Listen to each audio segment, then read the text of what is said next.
ਵਾਹਿਗੁਰੂ ਵਾਹਿਗੁਰੂ ਵਾਹਿਗੁਰੂ ਵਾਹਿਗੁਰੂ। ਸਤਨਾਮ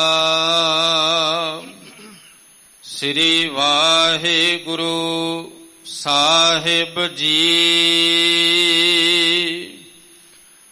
ਧਨਾਸਰੀ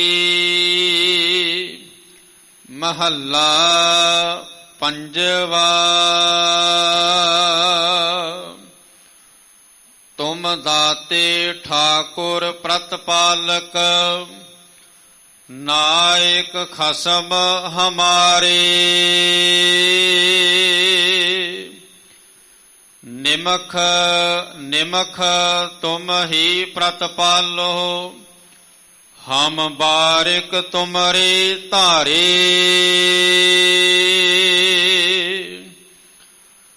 ਤੁਮ ਦਾਤੇ ਠਾਕੁਰ ਪ੍ਰਤਪਾਲਕ, ਨਾਇਕ ਖਸਮ ਹਮਾਰੇ।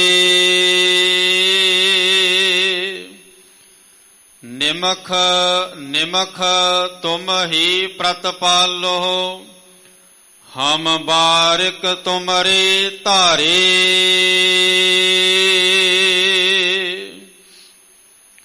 ਜਿਹਵਾ ਏਕ ਕਵਨ ਗੁਣ ਕਹੀਐ, ਬੇਸ਼ੁਮਾਰ ਬੇਅੰਤ ਸੁਆਮੀ। ਤੇਰੋ ਅੰਤ ਨਾ ਕਿਨਹੀ ਲਹੀਐ, ਰਹਾਉ। ਕੋਟ ਪਰਾਧ ਹਮਾਰੇ ਖੰਡੋ, ਅਨਕ ਵਿਧੀ ਸਮਝਾਵੋ। ਹਮ ਅਗਿਆਨ ਅਲਪ ਮਤ ਥੋਰੀ, ਤੁਮ ਆਪਨ ਬਿਰਦ ਰਖਾਵੋ।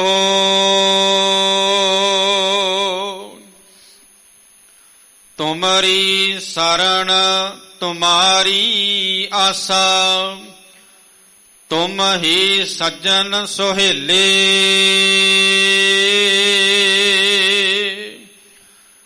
ਰਾਖੋ ਰਾਖਨਹਾਰ ਦਇਆਲਾ, ਨਾਨਕ ਘਰ ਕੇ ਗੋਲੇ।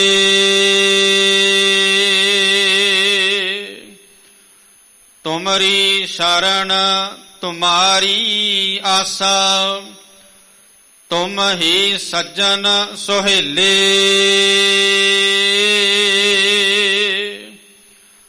ਰਾਖੋ ਰਾਖਨਹਾਰ ਦਇਆਲਾ, ਨਾਨਕ ਘਰ ਕੇ ਗੋਲੇ।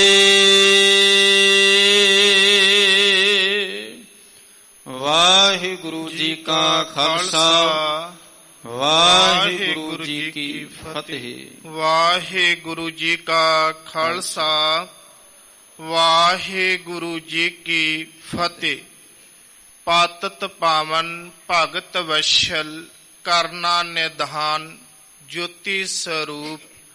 ਦੋ ਜਹਾਨੀਏ ਆਲਮ, ਧੰਨ ਧੰਨ ਸ਼੍ਰੀ ਗੁਰੂ ਗ੍ਰੰਥ ਸਾਹਿਬ ਮਹਾਰਾਜ ਜੀ ਦੀ ਪਾਵਨ ਪਵਿੱਤਰ ਬਾਰਗਾਹ ਦੇ ਅੰਦਰ ਸਜ ਕੇ ਆਪ ਜੀ ਇਕਾਗਰ ਮਨ ਦੇ ਦੁਆਰਾ ਗੁਰੂ ਘਰ ਦੇ ਕੀਰਤਨੀ ਜਥੇ ਦੇ ਪਾਸੋਂ ਸ੍ਰੀ ਆਸਾ ਜੀ ਦੀ ਵਾਰ ਦੇ ਕੀਰਤਨ ਸਰਵਣ ਕਰ ਰਹੇ ਸਨ।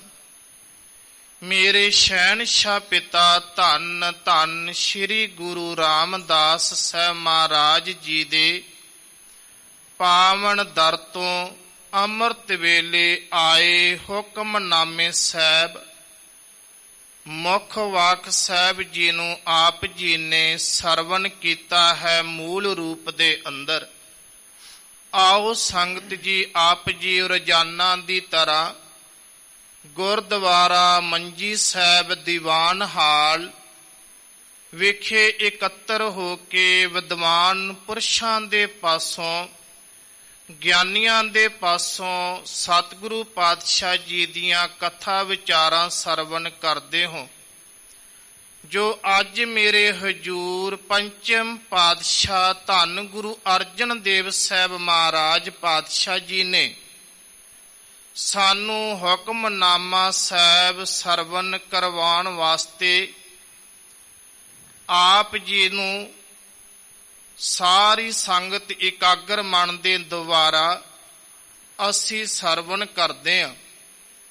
ਅੱਜ ਹੁਕਮਨਾਮਾ ਸਾਹਿਬ ਜੀ ਦੇ ਪਾਵਨ ਰੂਪ ਦੇ ਅੰਦਰ ਸਤਿਗੁਰੂ ਪਾਤਸ਼ਾਹ ਮਹਾਰਾਜ ਜੀ ਨੇ ਦਤਾਰ ਦਾਨੀਆਂ ਦਾ ਜ਼ਿਕਰ ਕੀਤਾ ਹੈ ਕਿ ਦਤਾਰ ਦਾਨੀ ਕੌਣ ਹੁੰਦੇ ਨੇ। ਕੌਣ ਜਿਹੜਾ ਸਭ ਤੋਂ ਵੱਡਾ ਦਤਾਰ ਹੈ, ਜਿਹੜਾ ਦਾਤਾਂ ਨੂੰ ਬਖਸ਼ਿਸ਼ ਕਰਦਾ ਹੈ। ਤੇ ਜਦੋਂ ਅਸੀਂ ਸਤਿਗੁਰੂ ਜੀ ਦੀ ਗੁਰਬਾਣੀ ਨੂੰ ਵਿਚਾਰਦੇ ਹਾਂ ਤੇ ਮੇਰੇ ਹਜੂਰ ਜੀ ਕਹਿੰਦੇ ਨੇ ਦੱਦਾ ਦਾਤਾ ਏਕ ਹੈ, ਸਭ ਕੋ ਦੇਵਨਹਾਰ। ਬਾਕੀ ਸਾਰਾ ਸੰਸਾਰ ਮੰਗਤਿਆਂ ਦੇ ਰੂਪ ਦੇ ਅੰਦਰ ਹੈ, ਭਿਖਾਰੀਆਂ ਦੇ ਰੂਪ ਦੇ ਅੰਦਰ ਹੈ। ਇੱਕ ਵਾਹਿਗੁਰੂ ਪਰਮੇਸ਼ਰ ਹੀ ਦਾਤਾ ਹੈ, ਜਿਹੜਾ ਸਾਰਿਆਂ ਨੂੰ ਦਾਤਾਂ ਵੰਡ ਰਿਹਾ ਹੈ। ਸਤਿਗੁਰੂ ਜੀ ਕਿਰਪਾ ਕਰਨ, ਆਪਾਂ ਨਾਲ ਨਾਲ ਵਿਚਾਰਾਂ ਦੀ ਸਾਂਝ ਪਾਉਣੀ ਹੈ ਤੇ ਹੁਕਮਨਾਮੇ ਸਾਹਿਬ ਜੀ ਦੀ ਵਿਚਾਰ ਨੂੰ ਆਰੰਭ ਕਰਨ ਤੋਂ ਪਹਿਲਾਂ ਆਖੋ ਜੀ ਸਤਿਨਾਮ ਸ੍ਰੀ ਵਾਹਿਗੁਰੂ ਸਾਹਿਬ ਜੀ। ਸਤਨਾਮ ਸ੍ਰੀ ਵਾਹਿਗੁਰੂ ਸਾਹਿਬ ਜੀ। ਧਨਾਸਰੀ ਮਹੱਲਾ ਪੰਜਵਾ। ਤੁਮ ਦਾਤੇ ਠਾਕੁਰ ਪ੍ਰਤਪਾਲਕ, ਨਾਇਕ ਖਸਮ ਹਮਾਰੇ। ਧਨਾਸਰੀ ਰਾਗ ਦੇ ਅੰਦਰ, ਭਾਵੇਂ ਕਿ ਰਾਗ ਮਾਲਾ ਦੇ ਅੰਦਰ ਧਨਾਸਰੀ ਇਹ ਪੰਚੋ ਗਾਈ, ਮਾਲ ਰਾਗ ਕੌਸਕ ਸੰਗਲਾਈ, ਇਸ ਨੂੰ ਰਾਗਨੀ ਦਰਜ ਕੀਤਾ ਹੈ। ਸਤਿਗੁਰੂ ਪਾਤਸ਼ਾਹ ਜੀ ਕਹਿੰਦੇ ਤੁਮ ਦਾਤੇ ਠਾਕੁਰ ਪ੍ਰਤਪਾਲਕ, ਹੇ ਵਾਹਿਗੁਰੂ ਪਰਮੇਸ਼ਰ ਤੁਸੀਂ ਸਭ ਦੇ ਦਾਤੇ ਹੋ। ਤੇ ਦਾਤੇ ਜਦੋਂ ਅਸੀਂ ਸ਼ਬਦ ਵਰਤਦੇ ਹਾਂ ਨਾ ਸਤ ਸੰਗੀ ਜਨੋ, ਤੇ ਕਈਆਂ ਦਾ ਖਿਆਲ ਚਰੇ ਜਾਂਦਾ ਹੈ ਕਿ ਜਿਹੜਾ ਦੁਨਿਆਵੀ ਤੌਰ ਤੇ ਪਦਾਰਥਾਂ ਦੀ ਵੰਡ ਕਰਦਾ ਹੋਵੇ, ਜਿਹੜਾ ਦੁਨਿਆਵੀ ਤੌਰ ਤੇ ਦਾਤਾ ਹੋ ਕੇ ਭਿਖਾਰੀਆਂ ਨੂੰ ਦਾਨ ਦਿੰਦਾ ਹੋਵੇ। ਸੰਸਾਰ ਦੇ ਲੋਕੋ, ਕੇਵਲ ਅਸੀਂ ਸੰਸਾਰ ਦੇ ਵਿੱਚ ਅਸੀਂ ਕੱਪੜੇ ਦਾ ਦਾਨ ਦੇ ਸਕਦੇ ਹਾਂ, ਕੇਵਲ ਇੱਕ ਮਾਇਆ ਦਾ ਦਾਨ ਦੇ ਸਕਦੇ ਹਾਂ। ਪਰ ਜਿਸ ਵਕਤ ਮੇਰਾ ਖਿਆਲ, ਮੇਰਾ ਫੁਰਨਾ, ਮੇਰਾ ਕਲਗੀਧਰ ਪਾਤਸ਼ਾਹ ਗੁਰੂ ਗੋਬਿੰਦ ਸਿੰਘ ਪਾਤਸ਼ਾਹ ਜੀ ਦੇ ਵੱਲ ਜਾਂਦਾ ਨਾ, ਤੇ ਗੁਰੂ ਗੋਬਿੰਦ ਸਿੰਘ ਪਾਤਸ਼ਾਹ ਜੀ ਤੋਂ ਵੱਡਾ ਹੋਰ ਕੋਈ ਦਾਨੀ ਨਹੀਂ ਹੋਇਆ। ਜੋਗੀ ਅੱਲਾ ਯਾਰ ਖਾਨ ਨੇ ਬੜੇ ਪਿਆਰੇ ਸ਼ਬਦ ਲਿਖੇ ਨੇ, ਉਰਦੂ ਦਾ ਸ਼ਾਇਰ ਹੈ। ਉਹ ਕਹਿੰਦਾ ਐ ਸਤਿਗੁਰੂ ਗੋਬਿੰਦ ਤੂੰ ਵੋ ਅਬਰ ਕਰਮ ਹੈ, ਐ ਸਤਿਗੁਰੂ ਗੋਬਿੰਦ ਤੂੰ ਵੋ ਅਬਰ ਹਮਮ ਹੈ। ਸ਼ਾਨੀ ਨਾਹੀ ਤੇਰਾ, ਨਾ ਦਾਰਾ ਹੈ ਨਾ ਜਮ ਹੈ, ਖਾਤਾ ਤੇਰੇ ਚਰਨੋਂ ਕੀ ਫਰੀਦੋਂ ਪੀ ਕਸਮ ਹੈ। ਖਾਲਸਾ ਜੀ ਈਰਾਨ ਦਾ ਇੱਕ ਬਾਦਸ਼ਾਹ ਹੋਇਆ ਹੈ, ਫਰੀਦੂ ਬਾਦਸ਼ਾਹ। ਉਹਦਾ ਇਤਿਹਾਸ ਕਦੇ ਤੁਸੀਂ ਪੜ੍ਹੋ। ਕਹਿਣ ਲੱਗੇ ਜਿਸ ਵਕਤ ਫਰੀਦੂ ਬਾਦਸ਼ਾਹ ਬਚਪਨ ਦੇ ਵਿੱਚ ਸਨ ਤੇ ਰਾਜੇ ਨੇ ਉਸ ਨੂੰ ਦੇਸ਼ ਨਕਾਲਾ ਦੇ ਦਿੱਤਾ। ਉਹਦੀ ਮਾਤਾ ਨੇ ਜੰਗਲਾਂ ਦੇ ਵਿੱਚ ਰਹਿ ਕੇ ਫਰੀਦੂ ਬਾਦਸ਼ਾਹ ਨੂੰ ਧਰਮ ਦੇ ਪ੍ਰਤੀ ਵਫਾਦਾਰ ਕੀਤਾ। ਉਸ ਨੂੰ ਗਊ ਦੇ ਦੁੱਧ ਦੇ ਨਾਲ ਉਸ ਦੀ ਪਾਲਣਾ ਕੀਤੀ। ਫਰੀਦੂ ਬਾਦਸ਼ਾਹ ਨੂੰ ਗਊ ਪਾਲਕ ਰਾਜਾ ਵੀ ਆਖਿਆ ਜਾਂਦਾ ਹੈ। ਵੱਡਾ ਹੋ ਕੇ ਜਿਸ ਵਕਤ ਉਸਨੇ ਆਪਣੇ ਪਿਤਾ ਦਾ ਰਾਜ ਲਿਆ ਨਾ, ਈਰਾਨ ਦੀ ਧਰਤੀ ਦੇ ਉੱਪਰ ਸਾਰੀ ਕੰਗਾਲਤਾ ਦੂਰ ਕਰ ਦਿੱਤੀ। ਈਰਾਨ ਦੀ ਧਰਤੀ ਦੇ ਉੱਪਰ ਸਾਰੇ ਦੇ ਸਾਰੇ ਕੰਗਾਲਾਂ, ਜਿਹੜੇ ਲੋਕ ਗਰੀਬ ਲੋਕ ਸਨ, ਉਹਨਾਂ ਦੀ ਕੰਗਾਲਤਾ ਦੂਰ ਕਰਕੇ ਉਹਨਾਂ ਨੂੰ ਸ਼ਾਹੂਕਾਰ ਬਣਾ ਦਿੱਤਾ। ਜੋਗੀ ਅੱਲਾ ਯਾਰ ਖਾਨ ਨੇ ਗੁਰੂ ਗੋਬਿੰਦ ਸਿੰਘ ਪਾਤਸ਼ਾਹ ਜੀ ਨੂੰ ਮੁਖਾਤਬ ਹੋ ਕੇ ਆਖਿਆ, ਐ ਸਤਿਗੁਰੂ ਗੁਰੂ ਗੋਬਿੰਦ ਸਿੰਘ ਮਹਾਰਾਜ ਪਾਤਸ਼ਾਹ ਜੀ, ਮੇਰਾ ਜਿਹੜਾ ਖਿਆਲ ਹੈ ਕਿਤੇ ਉਹ ਈਰਾਨ ਦਾ ਬਾਦਸ਼ਾਹ ਫਰੀਦੂ ਬਾਦਸ਼ਾਹ ਦੇ ਵੱਲ ਜਾਂਦਾ, ਜਿਸ ਫਰੀਦੂ ਬਾਦਸ਼ਾਹ ਨੇ ਈਰਾਨ ਦੀ ਧਰਤੀ ਤੇ ਦਾਨ ਦਿੱਤਾ ਤੇ ਕੰਗਾਲ ਲੋਕ ਵੀ ਬਾਦਸ਼ਾਹ ਸ਼ਾਹੂਕਾਰ ਬਣ ਗਏ। ਪਰ ਗੁਰੂ ਗੋਬਿੰਦ ਸਿੰਘ ਪਾਤਸ਼ਾਹ ਮਹਾਰਾਜ, ਤੂੰ ਤਾਂ ਆਪਣੇ 4 ਪੁੱਤਰਾਂ ਦਾ ਦਾਨ ਦਿੱਤਾ, ਤੂੰ ਆਪਣੀ ਮਾਤਾ ਦਾ ਦਾਨ ਦਿੱਤਾ, ਆਪਣਾ ਆਪ ਬਲੀਦਾਨ ਦੇ ਦਿੱਤਾ, ਕੁਰਬਾਨ ਕਰ ਦਿੱਤਾ ਇਸ ਕੌਮ ਤੋਂ, ਇਸ ਦੇਸ਼ ਤੋਂ। ਜਿਵੇਂ ਅਸੀਂ ਭਾਈ ਸੰਤੋਖ ਸਿੰਘ ਜੀ ਦਾ ਬਚਨ ਪੜ੍ਹਦੇ ਹਾਂ ਨਾ, ਭਾਈ ਸਾਹਿਬ ਜੀ ਕਹਿੰਦੇ ਛਾਏ ਜਾਤੀ ਏਕਤਾ ਅਨੇਕਤਾ ਬੁਲਾਏ ਜਾਤੀ, ਹੋਵਤੀ ਕੁਚੀਲਤਾ ਕਤੇਬਨ ਕਰਾਨ ਕੀ, ਪਾਪ ਪਰ ਪੱਕ ਜਾਤੇ ਧਰਮ ਤਸਕ ਜਾਤੇ, ਵਰਨ ਗਰਕ ਜਾਤੇ ਸਹਿਤ ਵਿਧਾਨ ਕੀ, ਦੇਵੀ ਦੇਵ ਦਿਓ ਰੇ ਸੰਤੋਖ ਸਿੰਘਾ ਦੂਰ ਹੋਤੇ, ਰੀਤ ਮਿਟ ਜਾਤੀ ਕਥਾ ਬੇਦਨ ਪ੍ਰਾਨ ਕੀ, ਸ਼੍ਰੀ ਗੁਰੂ ਗੋਬਿੰਦ ਸਿੰਘ ਪਾਵਨ ਪਰਮ ਸੂਰ, ਮੂਰਤ ਨਾ ਹੋਤੀ ਜੋ ਪੈ ਕਰਨਾ ਨਿਦਾਨ ਦੀ।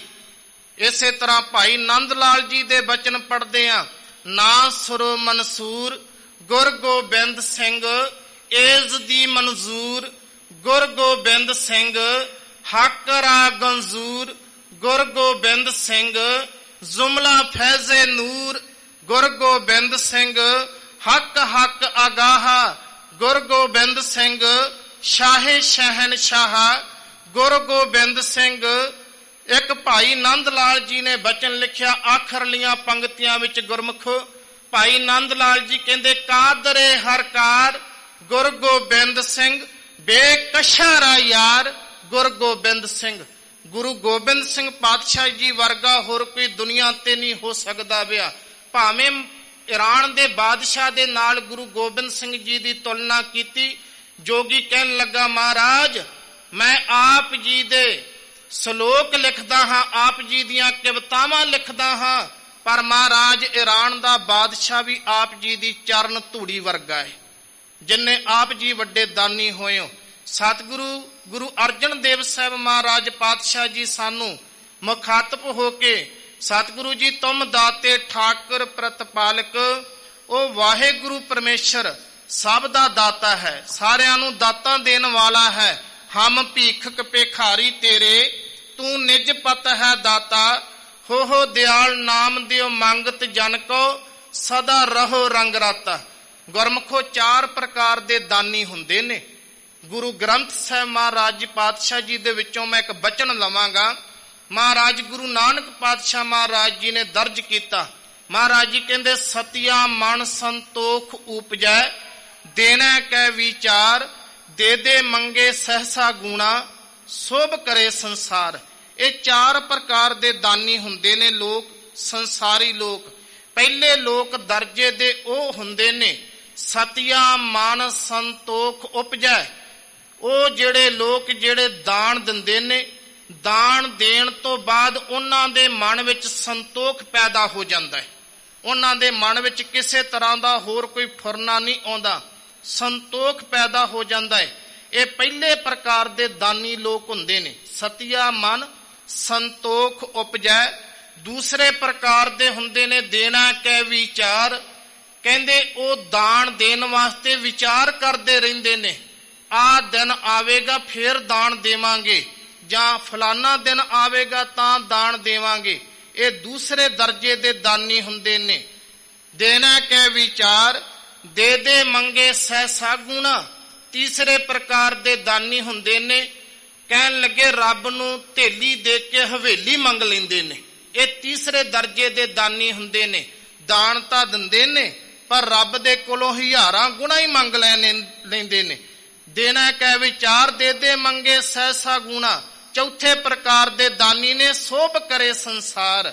ਦਾਨ ਤਾਂ ਦਿੰਦੇ ਨੇ ਪਰ ਉਹ ਸੋਭਾ ਦੇ ਵਾਸਤੇ ਦਿੰਦੇ ਨੇ, ਮੇਰਾ ਪੱਥਰ ਦੇ ਉੱਪਰ ਨਾਂ ਲਿਖਿਆ ਜਾਵੇ, ਮੇਰਾ ਪੱਖੇ ਦੇ ਉੱਪਰ ਨਾਂ ਲਿਖਿਆ ਜਾਵੇ, ਮੈਂ ਦਾਨ ਦੇਵਾਂ ਗੁਰੂ ਘਰ ਦੇ ਵਿੱਚ ਕਿਸੇ ਧਰਮਸ਼ਾਲਾ ਦੇ ਅੰਦਰ, ਉੱਥੇ ਕੂਲਰ ਦੇ ਵਿੱਚ ਮੇਰਾ ਨਾਮ ਲਿਖਿਆ ਜਾਵੇ।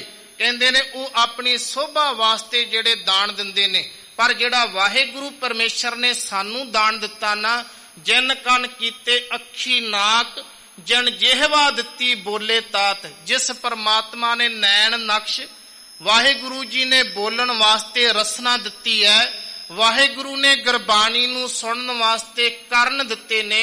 ਇਹ ਸਭ ਤੋਂ ਵੱਡਾ ਦਾਨ ਹੈ ਗੁਰਮੁਖੋ। ਸਤਿਗੁਰੂ ਪਾਤਸ਼ਾਹ ਮਹਾਰਾਜ ਜੀ ਕਹਿੰਦੇ ਤੁਮ ਦਾਤੇ ਠਾਕੁਰ ਪ੍ਰਤਪਾਲਕ। ਵਾਹਿਗੁਰੂ ਜੀ ਆਪ ਜੀ ਸਾਰਿਆਂ ਦੇ ਦਾਤੇ ਹੋ ਤੇ ਆਪ ਜੀ ਸਾਰਿਆਂ ਦੀ ਪਾਲਕ ਪ੍ਰਤ ਤਾਈ, ਸਾਰਿਆਂ ਦੀ ਪਾਲਣਾ ਵੀ ਕਰਦੇ ਹੋ ਜੀਵਾਂ ਦੀ। ਨਾਇਕ ਖਾਸਮ ਹਮਾਰੇ। ਹੇ ਸਤਿਗੁਰੂ ਵਾਹਿਗੁਰੂ ਜੀ, ਤੁਸੀਂ ਸਾਡੇ ਨਾਇਕ ਆਗੂ ਹੋ, ਸਾਡੇ ਮਾਲਕ ਹੋ। ਨਿਮਖ ਨਿਮਖ ਤੁਮ ਹੀ ਪ੍ਰਤਪਾਲੋ, ਹਮ ਬਾਰਿਕ ਤੁਮਰੇ ਧਾਰੇ। ਹੁਣ ਗੁਰੂ ਕੀ ਹੈ? ਦਾਨ ਦੇਣ ਤੋਂ ਉਪਰੰਤ ਨਾ ਨਿਮਖ ਨਿਮਖ ਤੁਮ ਹੀ ਪ੍ਰਤਪਾਲੋ, ਉਹ ਨਿਮਖ ਨਿਮਖ ਕਰਕੇ ਪਲਕ ਦੇ ਝਮਕਣ ਦੇ ਬਰਾਬਰ ਉਹ ਸਾਡੀ ਪਾਲਣਾ ਕਰਦਾ ਹੈ। ਹਰੇਕ ਸਮੇਂ ਸਤਿਗੁਰੂ ਜੀ ਸਾਡੇ ਨਾਲ ਹੈ, ਸਾਡੀ ਸਤਿਗੁਰੂ ਜੀ ਪ੍ਰਤਪਾਲਨਾ ਕਰਦਾ। ਹਮ ਬਾਰਕ ਤੁਮਰੇ ਧਾਰੇ। ਸਤਿਗੁਰੂ ਜੀ ਅਸੀਂ ਆਪ ਜੀ ਦੇ ਬਾਰਕ ਹਾਂ ਤੇ ਆਪ ਜੀ ਦੇ ਧਾਰੇ ਆਸਰੇ ਹਾਂ। ਜਿਸ ਤਰ੍ਹਾਂ ਇੱਕ ਛੋਟਾ ਜਿਹਾ ਬਾਲਕ ਹੈ ਨਾ, ਤੇ ਉਹਨੂੰ ਇੱਕ ਮਾਂ ਦਾ ਆਸਰਾ ਹੁੰਦਾ ਹੈ। ਤੇ ਜੇ ਮਾਂ ਦੀ ਗੋਦ ਦੇ ਅੰਦਰ ਕੋਈ ਬਾਲਕ ਬੱਚਾ 2-4 ਮਹੀਨਿਆਂ ਦਾ ਕੋਈ ਵਾਸ਼ਰੂਮ ਵੀ ਕਰ ਦੇਵੇ ਨਾ ਸੰਗਤ ਜੀ, ਤੇ ਮਾਂ ਦਾ ਦਿਲ ਬੜਾ ਵੱਡਾ ਹੁੰਦਾ ਹੈ। ਮਾਂ ਆਪਣੇ ਛੋਟੇ ਜਿਹੇ ਬੱਚੇ ਤੇ ਗਿਲਾ ਨਹੀਂ ਕਰਦੀ, ਸ਼ਿਕਵਾ ਨਹੀਂ ਕਰਦੀ, ਕਿਉਂਕਿ ਮਾਂ ਜੋ ਹੈ, ਮੇਰੇ ਹਜੂਰ ਜੀ ਦੇ ਬਚਨ ਹੈ, ਸੁਤ ਅਪਰਾਧ ਕਰਤ ਹੈ ਜੇਤੇ, ਜਨਨੀ ਚੀਤਨਾ ਰਾਖਸ਼ ਤੇਤੇ, ਰਾਮਈਆ ਹੋ ਬਾਰਕ ਤੇਰਾ, ਕਾਹੇ ਨਾ ਖੰਡਸ ਅਵਗਣ ਮੇਰਾ। ਹੇ ਸਤਿਗੁਰੂ ਗੁਰੂ ਰਾਮਦਾਸ ਸਾਹਿਬ ਜੀ ਮਹਾਰਾਜ, ਤੂੰ ਤਾਂ ਇੱਕ ਮਾਂ ਦੀ ਨਿਆਈ ਹੈ। ਜਿਵੇਂ ਮਾਂ ਦੀ ਗੋਦ ਦੇ ਵਿੱਚ 4-5 ਮਹੀਨਿਆਂ ਦਾ ਬੱਚਾ ਕੋਈ ਵਾਸ਼ਰੂਮ ਕਰ ਦੇਵੇ, ਮਾਂ ਬੱਚੇ ਦੇ ਕੱਪੜੇ ਬਦਲ ਦਿੰਦੀ ਹੈ। ਮਾਂ ਸੋਚਦੀ ਹੈ ਇਹ ਬਾਲਕ ਹੈ, ਜਦੋਂ ਵੱਡਾ ਹੋਵੇਗਾ ਸਮਝ ਆ ਜਾਵੇਗੀ। ਤੇ ਗੁਰਮੁਖੋ ਗੁਰੂ ਰਾਮਦਾਸ ਸਾਹਿਬ ਮਹਾਰਾਜ ਜੀ ਨੂੰ ਧਿਆਵੋ ਨਾ। ਮਹਾਰਾਜ ਜੀ ਆਪ ਜੀ ਦਾ ਹਿਰਦਾ ਮਾਂ ਦੀ ਤਰ੍ਹਾਂ ਵਿਸ਼ਾਲ ਹੈ। ਸਾਡੇ ਕੀਤੇ ਔਗਣਾਂ ਨੂੰ ਮਹਾਰਾਜ ਤੁਸੀਂ ਚਿਤਾਰਦੇ ਨਹੀਂ, ਜਿਵੇਂ ਮਾਂ ਆਪਣੇ ਛੋਟੇ ਦੇ ਬਾਲਕ ਦੇ ਔਗਣਾਂ ਨੂੰ ਚਿਤਾਰਦੀ ਨਹੀਂ। ਸਤਿਗੁਰੂ ਮਹਾਰਾਜ ਜੀ ਕਹਿੰਦੇ ਨੇ ਹਮ ਬਾਰਕ ਤੁਮਰੇ ਧਾਰੇ। ਹੇ ਸਤਿਗੁਰੂ ਜੀ ਅਸੀਂ ਆਪ ਜੀ ਦੇ ਬਾਲਕ ਹਾਂ, ਮਹਾਰਾਜ ਪਾਤਸ਼ਾਹ ਜੀ ਆਪ ਜੀ ਦੇ ਹੀ ਆਸਰੇ ਹਾਂ। ਜਿਹਵਾ ਏਕ ਕਵਨ ਗੁਣ ਕਹੀਐ। ਸਤਿਗੁਰੂ ਗੁਰੂ ਅਰਜਨ ਦੇਵ ਸਾਹਿਬ ਮਹਾਰਾਜ ਜੀ ਸਾਨੂੰ ਅੱਗੇ ਹੁਕਮਨਾਮੇ ਸਾਹਿਬ ਜੀ ਦੀ ਵਿਚਾਰ ਨੂੰ ਲੈ ਕੇ ਜਾਂਦੇ। ਜਿਹਵਾ ਏਕ, ਹੇ ਵਾਹਿਗੁਰੂ ਜੀ ਸਾਡੀ ਜੀਭ ਇੱਕ ਹੈ। ਕਵਨ ਗੁਣ ਕਹੀਏ, ਤੇਰੇ ਗੁਣਾਂ ਨੂੰ ਕਿਹੜੇ ਕਿਹੜੇ ਤਰੀਕੇ ਦੇ ਨਾਲ ਕਹਿਣਾ ਕਰੀਏ। ਹੁਣ ਤੇਰੇ ਅੰਦਰ ਬੇਅੰਤ ਗੁਣ ਹਨ, ਤੇਰੇ ਵਿੱਚ ਪਰਮਾਤਮਾ ਵਾਹਿਗੁਰੂ ਜੀ ਇੱਕ ਗੁਣ ਹੋਵੇ ਤਾਂ ਕਥਨ ਕਰੀਏ।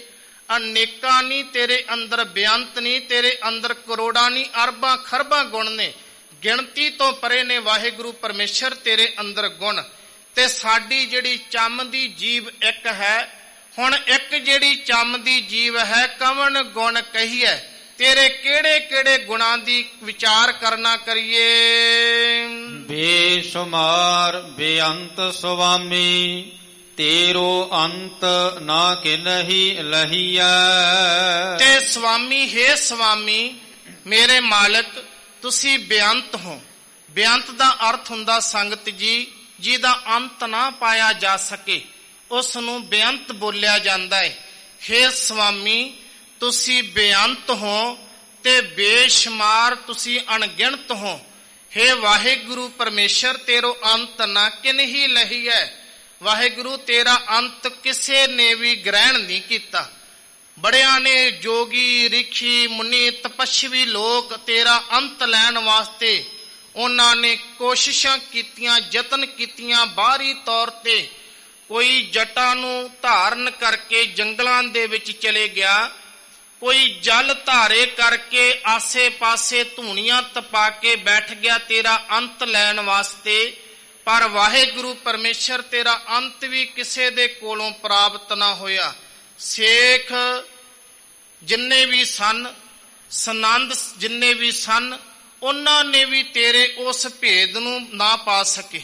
ਸਤਿਗੁਰੂ ਗੁਰੂ ਅਰਜਨ ਦੇਵ ਮਹਾਰਾਜ ਪਾਤਸ਼ਾਹ ਜੀ ਤੇਰੋ ਅੰਤ ਨਾ ਕਿਨਹੀ ਲਹੀ ਹੈ, ਤੇਰਾ ਅੰਤ ਕਿਸੇ ਨੇ ਵੀ ਪਿਆਰੇ ਇਨ ਵਿਦ ਮਿਲਨ ਨਾ ਜਾਈ। ਮੈਂ ਕੀਏ ਕਰਮ ਅਨੇਕਾ ਹਾਰ ਪਰਿਓ ਸੁਆਮੀ ਕੈ ਦੁਆਰੈ, ਦੀਜੈ ਬੁੱਧ ਵਿਵੇਕਾ ਮੋਨ ਭਇਓ ਕਰਪਾਤੀ ਰਹਿਓ, ਨਗਨ ਫਿਰਿਓ ਬਨ ਮਾਹੀ ਤਟ ਤੀਰਥ ਸਭ ਧਰਤੀ ਭਰਮਿਓ ਦੁਬਦਾ ਛੁੱਟ ਕੇ ਨਾਹੀ। ਮੇਰੇ ਹਜੂਰ ਜੀ ਦੇ ਬਚਨ ਕਹਿਣ ਲੱਗੇ ਕਿ ਉਸ ਪਰਮਾਤਮਾ ਦੇ ਅੰਤ ਨੂੰ ਪਾਉਣ ਵਾਸਤੇ ਵੀ ਪਰਮਾਤਮਾ ਦਾ ਮੈਂ ਅੰਤ ਪਾ ਲੈਣਾ ਕਰਾਂ। ਕਿਸੇ ਨੇ ਕਾਂਛੀ ਦੇ ਵਿੱਚ ਜਾ ਕੇ ਆਰੇ ਦੇ ਥੱਲੇ ਜਾ ਕੇ ਆਪਣਾ ਸਿਰ ਵਢਾਇਆ, ਪਰ ਫਿਰ ਵੀ ਉਸ ਬੇਅੰਤ ਦਾ ਅੰਤ ਨਹੀਂ ਕੋਈ ਪਾ ਸਕਿਆ। ਕਿਸੇ ਨੇ ਕੋਈ ਜਟਾਵਾਂ ਰੱਖ ਕੇ ਉਹਦੇ ਅੰਤ ਨੂੰ ਪਾਉਣਾ ਚਾਹਿਆ, ਫਿਰ ਵੀ ਉਸ ਪਰਮਾਤਮਾ ਦਾ ਅੰਤ ਨਾ ਪਾ ਸਕਿਆ। ਹੇ ਸੁਆਮੀ ਮਾਲਕ ਤੁਸੀਂ ਬੇਅੰਤ ਹੋ, ਤੁਸੀਂ ਅਣਗਿਣਤ ਹੋ। ਵਾਹਿਗੁਰੂ ਤੇਰੋ ਅੰਤ ਨਾ ਕਿਨਹੀ ਲਹੀ ਹੈ, ਤੇਰਾ ਅੰਤ ਕਿਸੇ ਦੇ ਪਾਸੋਂ ਪ੍ਰਾਪਤ ਨਾ ਹੋ ਸਕਿਆ। ਰਹਾਉ ਵਿਸ਼ਰਾਮ ਦੇ ਕੇ ਗੁਰੂ ਅਰਜਨ ਦੇਵ ਸਾਹਿਬ ਮਹਾਰਾਜ ਪਾਤਸ਼ਾਹ ਜੀ ਸਾਨੂੰ ਅੱਗੇ ਉਪਦੇਸ਼ ਦਿੰਦੇ ਨੇ। ਤੇ ਰਹਾਉ ਦਾ ਜਿਹੜਾ ਦੂਸਰਾ ਅਰਥ ਹੈ, ਮਹਾਂਪੁਰਸ਼ ਇਸ ਤਰ੍ਹਾਂ ਵੀ ਕਰਿਆ ਕਰਦੇ ਸਨ। ਰਾ ਰਮਿਆ ਹੋਇਆ, ਹਾਹੇ ਤੋਂ ਪ੍ਰਕਾਸ਼ ਰੂਪ, ਊੜੇ ਤੋਂ ਓੰਕਾਰ। ਜਿਹੜਾ ਓੰਕਾਰ ਹੈ ਨਾ ਤੇ ਗੁਰਮੁਖੋ ਇਹ ਪ੍ਰਕਾਸ਼ ਰੂਪ ਹੈ ਤੇ ਰਮਿਆ ਹੋਇਆ ਹੈ। ਇਸੇ ਤਰ੍ਹਾਂ ਵੀ ਇਹਦੇ ਅਰਥ ਕੀਤੇ ਜਾਂਦੇ ਸਨ। ਰਹਾਉ ਵਿਸ਼ਰਾਮ ਦੇ ਕੇ ਸਤਿਗੁਰੂ ਗੁਰੂ ਅਰਜਨ ਦੇਵ ਸਾਹਿਬ ਜੀ ਮਹਾਰਾਜ ਅੱਗੇ ਉਪਦੇਸ਼ ਦਿੰਦੇ ਹਨ। ਕੋਟ ਅਪਰਾਧ ਹਮਾਰੇ ਖੰਡੋ ਅਨਕ ਵਿਧੀ ਸਮਝਾਵੋ। ਇਹ ਸਤਿਗੁਰੂ ਮਹਾਰਾਜ ਜੀ ਸਾਡੇ ਜਿਹੜੇ ਕਰੋੜਾਂ ਹੀ ਅਪਰਾਧ ਕੀਤੇ ਨੇ, ਜਿੰਨੇ ਮਨੁੱਖ ਇੱਕ ਅਪਰਾਧ ਨਹੀਂ ਕਰਦਾ, ਕਰੋੜਾਂ ਹੀ ਅਪਰਾਧ ਕਰਦਾ ਹੈ। ਮਹਾਰਾਜ ਸਾਹੀ ਕਰੋੜਾਂ ਹੀ ਜੀਵ ਅਪਰਾਧ ਕਰਦੇ ਹਾਂ। ਹਮਾਰੇ ਖੰਡੋ ਕਿਰਪਾ ਕਰਕੇ ਸਾਡੇ ਨਾਸ਼ ਕਰ ਦੇਣਾ ਕਰੋ। ਕਰੋੜਾਂ ਹੀ ਅਪਰਾਧ ਕੀਤੇ ਹੋਏ, ਸਾਡੇ ਪਾਪ ਕੀਤੇ ਹੋਏ ਮਹਾਰਾਜ ਤੁਸੀਂ ਅਣਗਿਣਤ ਜੀਵ ਦੇ ਪਾਪਾਂ ਨੂੰ, ਤੁਸੀਂ ਅਣਗਿਣਤ ਜੀਵ ਦੇ ਕਮਾਏ ਹੋਏ ਅਪੱਦਰਾਂ ਨੂੰ ਖਤਮ ਕਰ ਦਿੰਦੇ ਹੋ ਜਦੋਂ ਤੁਹਾਡੀ ਰਹਿਮਤ ਹੋ ਜਾਵੇ। ਭਾਈ ਸੰਤੋਖ ਸਿੰਘ ਨੇ ਇੱਕ ਗੁਰਪ੍ਰਤਾਪ ਸੂਰਜ ਗ੍ਰੰਥ ਦੇ ਅੰਦਰ ਇੱਕ ਘਟਨਾ ਲਿਖੀ ਹੈ ਗੁਰੂ ਨਾਨਕ ਦੇਵ ਸਾਹਿਬ ਮਹਾਰਾਜ ਪਾਤਸ਼ਾਹ ਜੀ ਦੀ। ਗੁਰੂ ਨਾਨਕ ਦੇਵ ਸਾਹਿਬ ਜੀ ਮਹਾਰਾਜ ਜ਼ਿਲ੍ਹਾ ਮੈਂਟ ਗੁਮਰੀ ਪਿੰਡ ਦੀਪਾਲਪੁਰ ਦੇ ਅੰਦਰ ਸਤਿਗੁਰੂ ਜੀ ਗਏ ਨੇ। ਅੱਜ ਕੱਲ ਪਾਕਿਸਤਾਨ ਦੇ ਅੰਦਰ ਹੈ।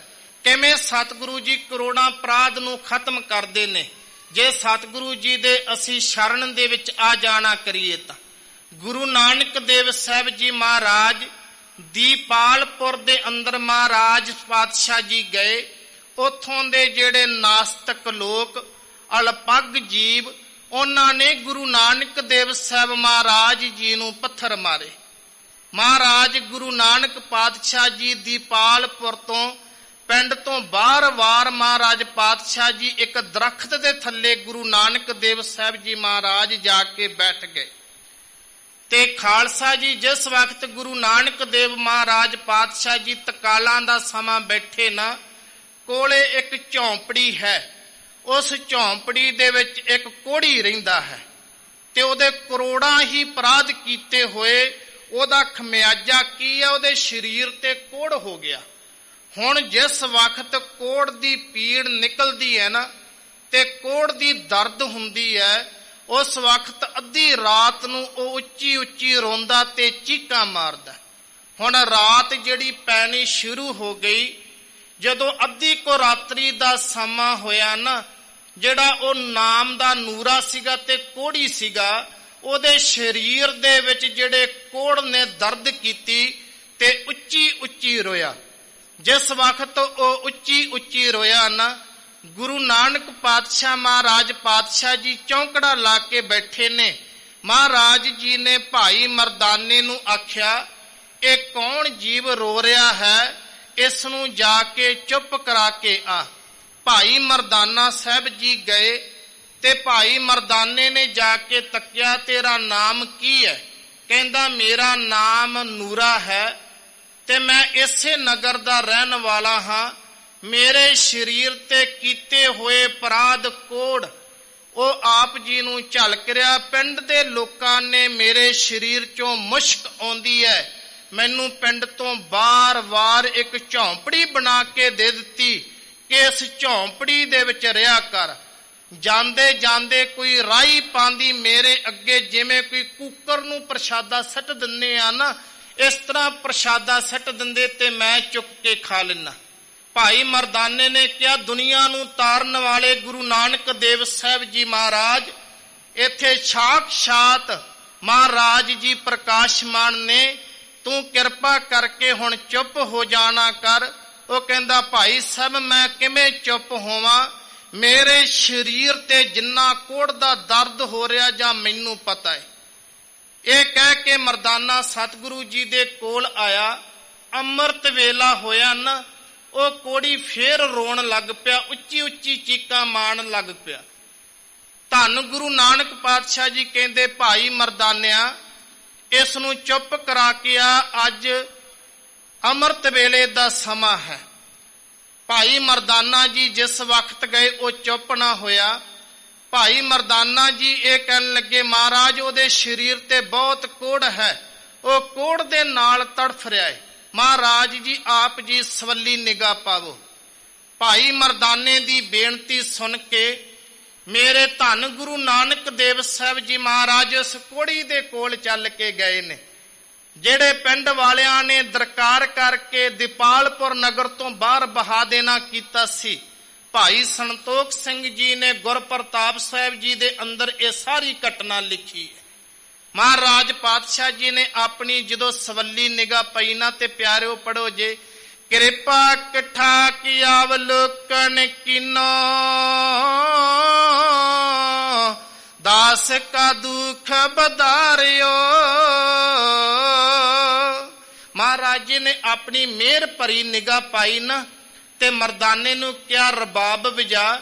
ਮੇਰੇ ਹਜੂਰ ਜੀ ਨੇ ਉੱਥੇ ਸ਼ਬਦ ਉਚਾਰਿਆ, ਤਨਾਸਰੀ ਮਹੱਲਾ ਪਹਿਲਾ, ਜੀਉ ਤਪਤ ਹੈ ਬਾਰੋ ਬਾਰ, ਤਪ ਤਪ ਖਪੈ ਬਹੁਤ ਬੇਕਾਰ, ਜੈ ਤਨ ਬਾਣੀ ਵਿਸਰ ਜਾਏ, ਜਿਉ ਪੱਕਾ ਰੋਗੀ ਵਿਲ ਲਾਏ। ਜਦੋਂ ਮੇਰੇ ਹਜੂਰ ਜੀ ਨੇ ਇਸ ਸ਼ਬਦ ਦਾ ਭੋਗ ਪਾਇਆ ਨਾ, ਤੇ ਗੁਰਮੁਖੋ ਸੱਚ ਜਾਣਿਓ, ਕਹਿੰਦੇ ਉਸ ਜਿਹੜਾ ਕੋੜੀ ਸੀ ਨਾ, ਉਹਦਾ ਸਾਰਾ ਕੋੜ ਦੂਰ ਹੋ ਕੇ ਸਰੀਰ ਕੰਚਨ ਵਰਗਾ ਹੋ ਗਿਆ। ਆਖੋ ਧੰਨ ਗੁਰੂ ਰਾਮਦਾਸ। ਉਸ ਜਿਹੜਾ ਕੋੜੀ ਸੀ ਉਹਦਾ ਸਾਰਾ ਸਰੀਰ ਕੰਚਨ ਵਰਗਾ ਹੋ ਗਿਆ। ਮਹਾਰਾਜ ਪਾਤਸ਼ਾਹ ਜੀ ਦੇ ਚਰਨਾਂ ਤੇ ਕੋਟੀ ਕੋਟ ਪ੍ਰਣਾਮ ਕਰਦਾ ਏ, ਬੰਦਨਾ ਕਰਦਾ ਏ, ਡੰਡੌਤ ਕਰਦਾ ਏ।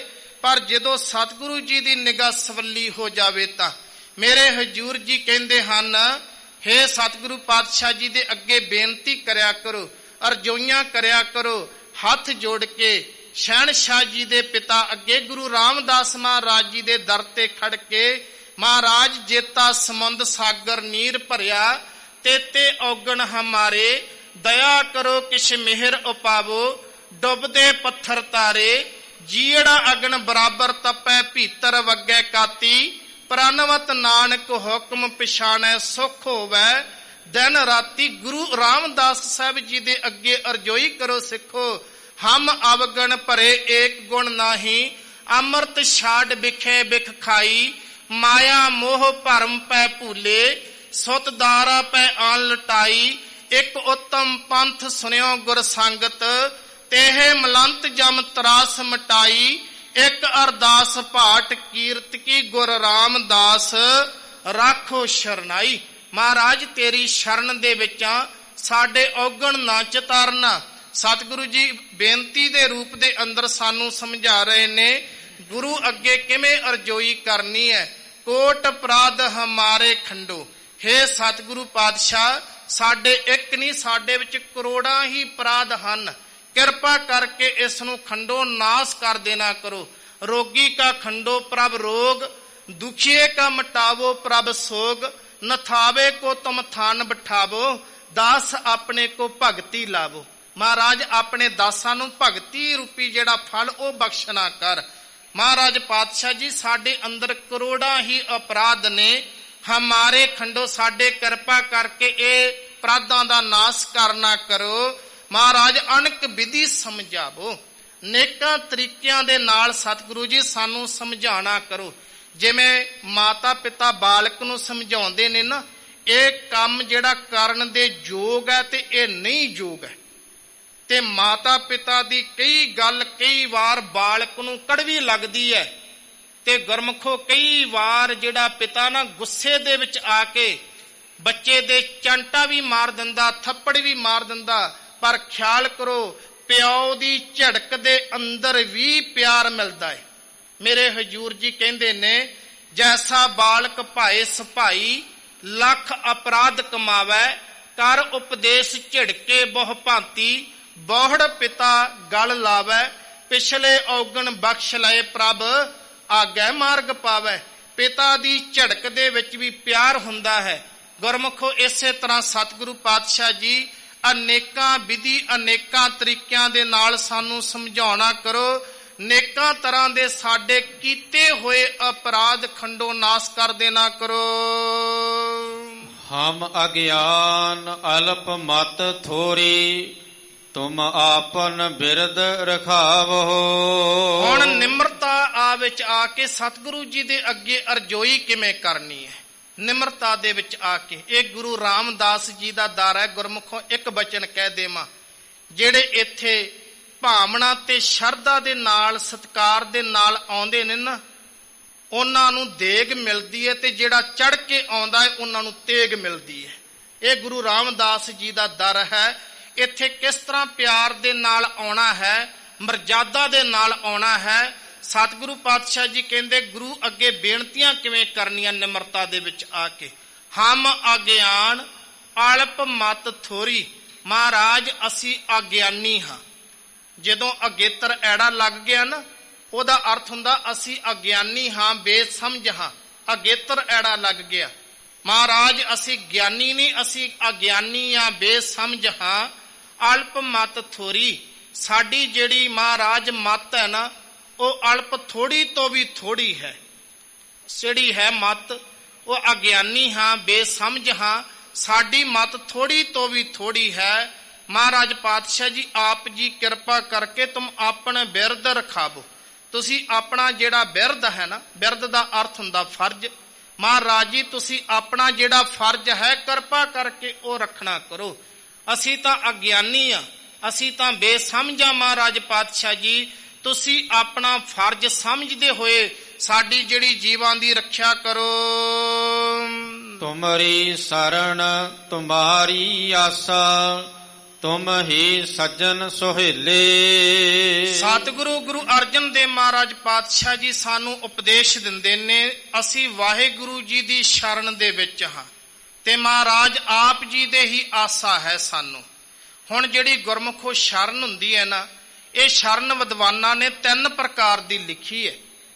ਇੱਕ ਹੁੰਦੀ ਸ਼ਰਨ ਸਰੀਰ ਦੀ, ਦੂਸਰੀ ਸ਼ਰਨ ਹੁੰਦੀ ਮਨ ਦੀ, ਤੇ ਤੀਸਰੀ ਸ਼ਰਨ ਹੁੰਦੀ ਬਾਣੀ ਦੀ, ਜਿਸ ਨੂੰ ਵਿਦਵਾਨ ਕਹਿੰਦੇ ਮਨ, ਬਾਣੀ ਔਰ ਸਰੀਰ।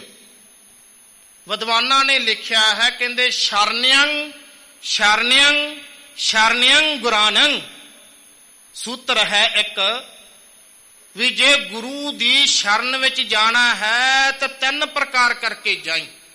ਹੁਣ ਪਹਿਲੀ ਪ੍ਰਕਾਰ ਦੀ ਸ਼ਰਨ ਆ ਵੀ ਅਸੀਂ ਸਰੀਰ ਕਰਕੇ ਗੁਰੂ ਰਾਮਦਾਸ ਸਾਹਿਬ ਜੀ ਦੀ, ਗੁਰੂ ਅਰਜਨ ਦੇਵ ਸਾਹਿਬ ਜੀ ਦੀ ਗੋਦ ਦੇ ਵਿੱਚ ਸਜੇ ਹਾਂ। ਇਹ ਸਰੀਰ ਰੂਪੀ ਸ਼ਰਨ ਹੈ। ਦੂਸਰੇ ਪ੍ਰਕਾਰ ਦੀ ਸ਼ਰਨ ਹੁੰਦੀ ਗੁਰਮੁਖੋਂ ਮਨ ਕਰਕੇ ਜੁੜਨਾ। ਅਸੀਂ ਭਾਵੇਂ ਸਰੀਰ ਕਰਕੇ ਨਹੀਂ, ਪਰ ਅਸੀਂ ਮਨ ਕਰਕੇ ਗੁਰੂ ਦੇ ਨਾਲ ਜੁੜੇ ਹਾਂ। ਇਸ ਨੂੰ ਮਨ ਰੂਪੀ ਸ਼ਰਨ ਕਹਿੰਦੇ ਆ। ਤੀਸਰੇ ਪ੍ਰਕਾਰ ਦੀ ਸ਼ਰਨ ਹੁੰਦੀ ਹੈ ਬਚਨ ਕਰਕੇ, ਬਾਣੀ ਕਰਕੇ।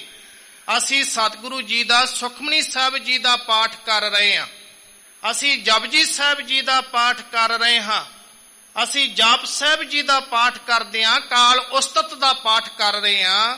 ਅਸੀਂ ਬਚਨਾ ਕਰਕੇ ਗੁਰੂ ਦੀ ਸ਼ਰਨ ਦੇ ਵਿੱਚ ਹਾਂ। ਇਹ 3 ਪ੍ਰਕਾਰ ਦੀ ਸ਼ਰਨ ਹੁੰਦੀ ਹੈ। ਸਰੀਰ ਕਰਕੇ ਗੁਰੂ ਦੀ ਹਜ਼ੂਰੀ ਦੇ ਵਿੱਚ ਬਹਿਣਾ, ਔਰ ਸੰਗਤ ਜੀ ਮਨ ਕਰਕੇ ਜੁੜਨਾ, ਤੇ ਆਪਦੀ ਰਸਨਾ ਕਰਕੇ ਵਾਹਿਗੁਰੂ ਪਰਮੇਸ਼ਰ ਦਾ ਨਾਮ ਜਪਣਾ। ਇਹ 3 ਪ੍ਰਕਾਰ ਦੀ ਸ਼ਰਨ ਹੈ। ਤੇ ਜਿਹੜਾ ਗੁਰੂ ਦੀ ਸ਼ਰਨ ਵਿੱਚ ਆਉਂਦਾ ਨਾ, ਤੇ ਮੇਰੇ ਹਜੂਰ ਜੀ ਦੇ ਬਚਨ ਹੈ, ਜੋ ਸ਼ਰਨ ਆਵੈ ਤਿਸ ਕੰਠ ਲਾਵੈ, ਇਹ ਬਿਰਧ ਸੁਆਮੀ ਸੰਦਾ। ਜਿਹੜਾ ਵਾਹਿਗੁਰੂ ਦੀ ਸ਼ਰਨ ਵਿੱਚ ਆਉਂਦਾ, ਮਹਾਰਾਜ ਜੀ ਉਸ ਨੂੰ ਗਲਵੱਕੜੀ ਦੇ ਨਾਲ ਲਾ ਲੈਂਦੇ ਨੇ। ਇੱਕ ਭਾਈ ਗੁਰਦਾਸ ਸਾਹਿਬ ਜੀ ਦੀ ਪੌੜੀ ਹੈ। ਭਾਈ ਗੁਰਦਾਸ ਜੀ ਨੇ ਸ਼ਰਨ ਲਿਖੀ ਹੈ ਵੀ ਸ਼ਰਨ ਕਿਵੇਂ ਗੁਰੂ ਦੀ ਸ਼ਰਨ ਵਿੱਚ ਆਉਂਦਾ। ਭਾਈ ਸਾਹਿਬ ਜੀ, ਭਾਈ ਗੁਰਦਾਸ ਜੀ ਆਪਣੀ ਪੌੜੀ ਵਿੱਚ ਲਿਖਦੇ, ਸਿੱਖਾਂ ਮੈਂ 3 ਉਦਾਹਰਨਾਂ ਦੇਵਾਂਗਾ ਭਾਈ ਗੁਰਦਾਸ ਸਾਹਿਬ ਜੀ ਦੀ ਪੌੜੀ ਦੇ ਵਿੱਚੋਂ। ਕਹਿੰਦੇ ਜੇਕਰ ਕਿ ਸ਼ਰਨ ਗੁਰੂ ਰਾਮਦਾਸ ਸਾਹਿਬ ਜੀ ਦੀ ਆਉਣਾ ਹੋਵੇ ਨਾ, ਤੇ ਭਾਈ ਗੁਰਦਾਸ ਜੀ ਦੀ ਪੌੜੀ ਜ਼ਰੂਰ ਪੜ੍ਹ ਲਵੀਂ। ਭਾਈ ਸਾਹਿਬ ਜੀ ਕਹਿੰਦੇ ਜਿਵੇਂ ਅਨੇਕਾਂ ਹੀ ਰੋਗੀ ਵੈਦ ਦੇ ਕੋਲੇ ਵੈਦ ਦੀ ਸ਼ਰਨ ਵਿੱਚ ਜਾਂਦੇ ਨੇ, ਤੇ ਵੈਦ ਜਿਹੜਾ ਉਸ ਰੋਗੀ ਦਾ ਰੋਗ ਚੈੱਕ ਕਰਦਾ। ਪੁਰਾਣੇ ਸਮੇਂ ਦੇ ਵਿੱਚ 3 ਪ੍ਰਕਾਰ ਕਰਕੇ ਰੋਗ ਚੈੱਕ ਕੀਤਾ ਜਾਂਦਾ ਸੀ। ਵੈਦ ਜਿਹੜੇ ਹੁੰਦੇ ਸਨ ਨਾ, ਪਹਿਲਾਂ ਉਹ ਨਬਜ ਵੇਂਦੇ ਸਨ, ਨੰਬਰ 2 ਤੇ ਉਹ ਜੀਭ ਕਢਾ ਕੇ ਵੇਂਦੇ ਸਨ, ਤੇ ਤੀਸਰਾ ਸਾਡੇ ਅੱਖਾਂ ਦੀਆਂ ਪਲਕਾਂ ਨੂੰ ਚੱਕ ਕੇ ਵੇਖਦੇ ਸਨ। ਉੱਥੋਂ ਰੋਗ ਮਾਪਿਆ ਜਾਂਦਾ ਸੀਗਾ। ਕਹਿੰਦੇ ਜੇ ਗੁਰੂ ਦੀ ਸ਼ਰਨ ਵਿੱਚ ਆਉਣਾ ਹੈ, ਜਿਵੇਂ ਵੈਦ ਦੇ ਕੋਲ ਰੋਗੀ ਜਾਂਦਾ ਨਾ, ਰੋਗੀ ਦਵਾਈ ਲੈਣ ਵਾਸਤੇ, ਕਹਿੰਦੇ ਗੁਰੂ ਦੀ ਸ਼ਰਨ ਵਿੱਚ ਇਸ ਤਰ੍ਹਾਂ ਆਉਣਾ ਕਰੇ। ਨੰਬਰ 2 ਤੇ ਭਾਈ ਗੁਰਦਾਸ ਜੀ ਕਹਿੰਦੇ ਸਿੱਖਾ ਜੇ ਗੁਰੂ ਦੀ ਸ਼ਰਨ ਵਿੱਚ ਜਾਣਾ, ਜਿਵੇਂ ਰਾਜੇ ਦੇ ਕੋਲੇ ਕੋਈ ਨੌਕਰੀ ਲੈਣ ਵਾਸਤੇ ਜਾਂਦੇ ਲੋਕ ਤੇ ਹੱਥ ਫਲਾਉਂਦੇ ਨੇ, ਰਾਜਨ ਸਾਨੂੰ ਨੌਕਰੀ ਦੀ ਕੋਈ ਦਾਤ ਦੇ ਦੇ। ਕਹਿੰਦੇ ਗੁਰੂ ਦੇ ਦਰਬਾਰ ਦੇ ਵਿੱਚ ਭਿਖਾਰੀ ਬਣ ਕੇ ਆਈ। ਨੰਬਰ 3 ਤੇ ਕਹਿਣ ਲੱਗੇ ਨੇ ਜਿਵੇਂ ਕੋਈ ਦਾਤੇ ਦੇ ਪਾਸ, ਦਾਨੀ ਦੇ ਪਾਸ ਕੋਈ ਮੰਗਤੇ ਜਾਂਦੇ ਨੇ ਦਸ਼ਨਾ ਲੈਣ ਵਾਲੇ, ਕਹਿੰਦੇ ਇਸ ਤਰ੍ਹਾਂ ਗੁਰੂ ਰਾਮਦਾਸ ਸਾਹਿਬ ਜੀ ਦੀ ਸ਼ਰਨ ਵਿੱਚ ਆਵੀਂ। ਮੈਂ ਪੌੜੀ ਪੜ੍ਹ ਕੇ ਆਪ ਜੀ ਨੂੰ ਸੁਣਾ ਦੇਵਾਂ।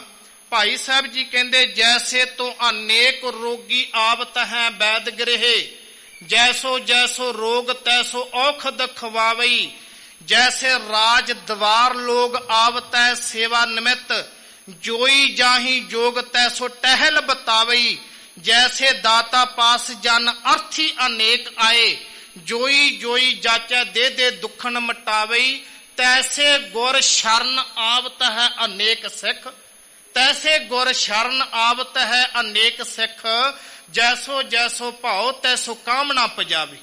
ਕਹਿੰਦੇ ਨੇਕਾਂ ਤਰ੍ਹਾਂ ਦੇ ਸਿੱਖ ਗੁਰੂ ਰਾਮਦਾਸ ਮਹਾਰਾਜ ਜੀ ਦੀ ਸ਼ਰਨ ਵਿੱਚ ਆਉਂਦੇ ਨੇ, ਪਰ ਭਾਵਨਾ ਨੂੰ ਫਲ ਲੱਗਦਾ। ਗੁਰਮੁਖੋ ਚੇਤੇ ਰੱਖੋ, ਜੇ ਜਿਹੋ ਜੀ ਸਾਡੀ ਭਾਵਨਾ ਹੋਵੇਗੀ ਨਾ, ਉਹ ਭਾਵਨਾ ਨੂੰ ਫਲ ਲੱਗ ਕੇ ਗੁਰੂ ਦੀ ਸ਼ਰਨ ਵਿੱਚ ਆਏ ਦਾ ਲਾਭ ਪ੍ਰਾਪਤ ਹੋ ਜਾਂਦਾ ਹੈ। ਸਤਿਗੁਰੂ ਮਹਾਰਾਜ ਪਾਤਸ਼ਾਹ ਜੀ ਦੇ ਬਚਨ ਅਸੀਂ ਪੜ੍ਹਦੇ ਹਾਂ, ਤੁਮਰੀ ਸ਼ਰਨ ਤੁਮਾਰੀ ਆਸਾ। ਮਹਾਰਾਜ ਆਪ ਜੀ ਦੀ ਸ਼ਰਨ ਦੇ ਵਿੱਚ ਹਾਂ। ਮਹਾਰਾਜ ਆਪ ਜੀ ਦੀ ਆਸਾ ਹੈ, ਤੁਮ ਹੀ ਸੱਜਣ ਸਹੇਲੇ। ਸਤਿਗੁਰੂ ਜੀ ਆਪ ਜੀ ਸਹੇਲੇ ਸੋਭਨੀਕ ਮੇਰੇ ਸੱਜਣ ਹੋ। ਰਾਖੋ ਰਾਖਨਹਾਰ ਦਇਆਲਾ, ਨਾਨਕ ਘਰ ਕੇ ਗੋਲੇ। ਧੰਨ ਸਾਹਿਬ ਸ੍ਰੀ ਗੁਰੂ ਅਰਜਨ ਦੇਵ ਮਹਾਰਾਜ ਜੀ ਆਖਰਲੀਆਂ ਪੰਕਤੀਆਂ ਵਿੱਚ ਸਾਨੂੰ ਉਪਦੇਸ਼ ਦਿੰਦੇ ਨੇ, ਰਾਖੋ ਰਾਖਨਹਾਰ ਦਇਆਲਾ। ਹੁਣ ਜਿਹੜਾ ਦਿਆਲਾ ਤੋਂ ਵਿਦਵਾਨ ਪੁਰਸ਼ ਅਰਥ ਚੱਕਦੇ ਨੇ, ਇੱਕ ਹੁੰਦਾ ਦਇਆ, ਦੂਸਰਾ ਹੁੰਦਾ ਸੰਗਤ ਜੀ ਦਇਆਲਾ। ਬਹੁਤ ਜਿਹੜੇ ਗੁਰਮੁਖ ਗੁਰਬਾਣੀ ਪੜ੍ਹਦੇ ਨੇ ਨਾ, ਦਇਆ ਤੋਂ ਦਿਆਲਾ ਬਣਿਆ, ਕਿਉਂਕਿ ਜਦੋਂ ਦਇਆ ਹੈ ਉਹ ਕੇਵਲ ਜੀਵਾਂ ਦੇ ਵਿੱਚ ਹੁੰਦੀ ਹੈ, ਤੇ ਜਿਹੜੀ ਦਿਆਲਾ ਹੈ ਇਹ ਪ੍ਰਮਾਤਮਾ ਦੇ ਵਿੱਚ ਹੁੰਦੀ, ਵਾਹਿਗੁਰੂ ਵਿੱਚ ਹੁੰਦੀ ਹੈ। ਕਿਉਂਕਿ ਦਇਆ ਆਲਾ, ਆਲਾ ਦਾ ਅਰਥ ਹੁੰਦਾ ਘਰ, ਉਹ ਪ੍ਰਮਾਤਮਾ ਦਇਆ ਦਾ ਘਰ ਹੈ। ਹੁਣ ਜਿਹੜਾ ਮਨੁੱਖ ਹੈ ਕਿਸੇ ਦੇ ਉੱਪਰ ਦਇਆ ਇੱਕ ਵਾਰੀ ਕਰੇਗਾ, 2 ਵਾਰੀ ਕਰੇਗਾ, 5 ਵਾਰੀ ਕਰੇਗਾ, ਥੱਕ ਜਾਵੇਗਾ, ਪਰ ਪ੍ਰਮਾਤਮਾ ਥੱਕੇਗਾ ਨਹੀਂ, ਅੱਕੇਗਾ ਨਹੀਂ, ਕਿਉਂਕਿ ਉਹ ਦਿਆਲਾ ਹੈ, ਉਹ ਦਇਆ ਦਾ ਘਰ ਹੈ। ਜਿਵੇਂ ਅਸੀਂ ਜੈਤ ਸ੍ਰੀ ਦੀ ਵਾਰ ਦੇ ਵਿੱਚ ਪੜ੍ਹਦੇ ਹਨ, ਦਇਆ ਕਰਨੰ ਦੁਖ ਹਰਨੰ ਉਚਰਨੰ ਨਾਮ ਕੀਰਤਨ ਹੈ।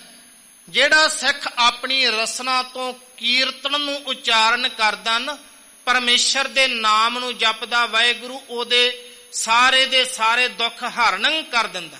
ਹਰਨੰ ਦਾ ਅਰਥ ਹੁੰਦਾ ਨਾਸ਼ ਕਰਨਾ। ਦਇਆ ਕਰਨੰ ਦੁੱਖ ਹਰਨੰ, ਉਹ ਸਾਰੇ 4 ਪ੍ਰਕਾਰ ਦੇ ਦੁੱਖ ਹੁੰਦੇ ਨੇ। ਇੱਕ ਵਿਛੋੜਾ, ਇੱਕ ਦੁੱਖ ਭੂਖ, ਇੱਕ ਦੁੱਖ ਸਖਤ ਵਾਰ ਜਮਦੂਤ, ਇੱਕ ਦੁੱਖ ਰੋਗ ਲੱਗੇ ਤਨ ਧਾਏ ਵੈਦ ਨਾ ਭੋਲੇ ਦਾਰੂ ਲਾਏ। ਇਹ 4 ਤਰ੍ਹਾਂ ਦਾ ਦੁੱਖ ਜਿਹੜਾ ਗੁਰੂ ਦੀ ਜਦੋਂ ਦਇਆ ਹੁੰਦੀ ਹੈ ਨਾ, ਉਹ ਦਿਆਲਤਾ ਦੇ ਵਿੱਚੋਂ ਦਇਆ ਉਪਜਦੀ ਹੈ ਤੇ ਗੁਰਮੁਖੋ ਮਹਾਰਾਜ ਪਾਤਸ਼ਾਹ ਜੀ ਸਾਰੇ ਦੁੱਖਾਂ ਕਲੇਸ਼ਾਂ ਦਾ ਨਾਸ਼ ਕਰ ਦਿੰਦੇ।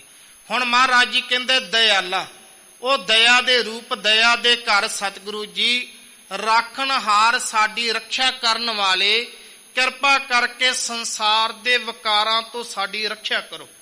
ਜਿੰਨੇ ਸੰਸਾਰ ਦੇ ਅੰਦਰ ਵਿਕਾਰ ਨੇ ਉਹਨਾਂ ਵਿਕਾਰਾਂ ਤੋਂ ਸਾਡੀ ਰੱਖਿਆ ਕਰਨਾ ਕਰੋ ਮਹਾਰਾਜ ਪਾਤਸ਼ਾਹ ਜੀ। ਤੇ ਅਸੀਂ ਤਾਂ ਆਪ ਜੀ ਦੇ ਘਰ ਦੇ ਮਹਾਰਾਜ ਨਾਨਕ ਘਰ ਕੇ ਗੋਲੇ, ਅਸੀਂ ਤਾਂ ਆਪ ਜੀ ਦੇ ਘਰ ਦੇ ਗੋਲੇ ਹਾਂ ਮਹਾਰਾਜ, ਆਪ ਜੀ ਦੇ ਘਰ ਦੇ ਦਾਸ ਹਾਂ। ਤੇ ਦੂਸਰਾ ਜਿਹੜਾ ਅਰਥ ਹੈ ਨਾ ਗੋਲੇ ਦਾ, ਪ੍ਰੋਫੈਸਰ ਸਾਹਿਬ ਸਿੰਘ ਜੀ ਹੋਣਾ ਨੇ ਗੁਲਾਮ ਵੀ ਲਿਖਿਆ ਹੈ। ਮਹਾਰਾਜ ਆਪ ਜੀ ਦੇ ਘਰ ਦੇ ਅਸੀਂ ਗੁਲਾਮ ਹਾਂ, ਅਸੀਂ ਆਪ ਜੀ ਦੇ ਘਰ ਦੇ ਦਾਸ ਹਾਂ, ਸੇਵਕ ਹਾਂ। ਕਿਰਪਾ ਕਰਕੇ, ਦਿਆਲਤਾ ਕਰਕੇ, ਮਿਹਰ ਕਰਕੇ ਸਤਿਗੁਰੂ ਜੀ ਸਾਡੀ ਰੱਖਿਆ ਕਰੋ ਇਹਨਾਂ ਵਿਕਾਰਾਂ ਤੋਂ। ਕਾਮ, ਕ੍ਰੋਧ, ਲੋਭ, ਮੋਹ ਤੇ ਹੰਕਾਰ, ਇਹਨਾਂ ਵਿਕਾਰਾਂ ਤੋਂ ਸਾਨੂੰ ਬਚਾ ਲੈਣਾ ਕਰੋ। ਸ਼ਬਦ, ਸਪਰਸ਼, ਰੂਪ, ਰਸ, ਗੰਧ, ਇਹਨਾਂ ਮਹਾਰਾਜ ਵਿਸ਼ਿਆਂ ਤੋਂ ਸਾਨੂੰ ਬਚਾ ਲੈਣਾ ਕਰੋ। ਗੁਰੂ ਕਿਰਪਾ ਕਰੇ, ਗੁਰੂ ਮਿਹਰ ਕਰੇ। ਸਤ ਸੰਗੀ ਜਨੋ, ਮੇਰੇ ਆਦਰਨੀਏ ਸਤਿਕਾਰਯੋਗ ਸਿੰਘ ਸਾਹਿਬ ਗਿਆਨੀ ਜਗਤਾਰ ਸਿੰਘ ਜੀ ਲੁਧਿਆਣੇ ਵਾਲੇ, ਹੈੱਡ ਗ੍ਰੰਥੀ ਸੱਚਖੰਡ ਸ੍ਰੀ ਦਰਬਾਰ ਸਾਹਿਬ, ਉਹਨਾਂ ਦਾ ਕੋਟਨ ਕੋਟ ਧੰਨਵਾਦ। ਧੰਨਵਾਦ ਗੁਰੂ ਦੀ ਸੰਗਤ ਦਾ, ਸਭ ਤੋਂ ਜ਼ਿਆਦਾ ਧੰਨਵਾਦ ਗੁਰੂ ਰਾਮਦਾਸ ਸਾਹਿਬ ਮਹਾਰਾਜ ਜੀ ਦਾ, ਜਿਨ੍ਹਾਂ ਨੇ ਨਿਮਾਣੇ ਸੇਵਕ ਨੂੰ, ਦਾਸ ਨੂੰ, ਨਚੀਜ ਨੂੰ ਤੁਹਾਡੇ ਦਰਸ਼ਨ ਕਰਨ ਦਾ ਸੁਭਾਗ ਸਮਾਂ ਪ੍ਰਾਪਤ ਹੋਇਆ। ਧੰਨਵਾਦ ਗੁਰੂ ਗ੍ਰੰਥ ਸਾਹਿਬ ਮਹਾਰਾਜ ਪਾਤਸ਼ਾਹ ਜੀ ਦਾ ਕੋਟੀ ਕੋਟ ਬਾਰ, ਜਿਨ੍ਹਾਂ ਨੇ ਸਾਨੂੰ ਹੁਕਮਨਾਮੇ ਸਾਹਿਬ ਜੀ ਦੀ ਦਾਤ ਬਖਸ਼ਿਸ਼ ਕੀਤੀ। ਹੁਕਮਨਾਮਾ ਸਾਹਿਬ ਸਾਡੇ ਤਨ ਤੇ ਸਾਡੇ ਮਨ ਤੇ ਵਸ ਜਾਏ। ਸਾਡਾ ਵੀ ਲੋਕ ਸੁਖੀਏ ਪਰਲੋਕ ਸਹੇਲੇ। ਨਾਨਕ ਸਤਿਗੁਰੂ ਪਾਤਸ਼ਾਹ ਜੀ ਮਿਹਰ ਕਰਨ, ਬਖਸ਼ਿਸ਼ ਕਰਨ। ਆਓ ਆਖਰਲੀਆਂ ਪੰਕਤੀਆਂ ਪੜ੍ਹ ਕੇ ਸਮਾਪਤੀ ਕਰੀਏ ਜੀ। ਤੁਮਰੀ ਸਰਣ ਤੁਮਾਰੀ ਆਸਾ, ਤੁਮ ਹੀ ਸਜਣ ਸੁਹੇਲੇ। ਰਾਖੋ ਰਾਖਣਹਾਰ ਦਿਆਲਾ, ਨਾਨਕ ਘਰ ਕੇ ਗੋਲੇ। ਵਾਹਿਗੁਰੂ ਜੀ ਕਾ ਖਾਲਸਾ, ਵਾਹਿਗੁਰੂ ਜੀ ਕੀ ਫਤਿਹ। ਵਾਹਿਗੁਰੂ ਜੀ ਕਾ ਖਾਲਸਾ, ਵਾਹਿਗੁਰੂ ਜੀ ਕੀ ਫਤਿਹ।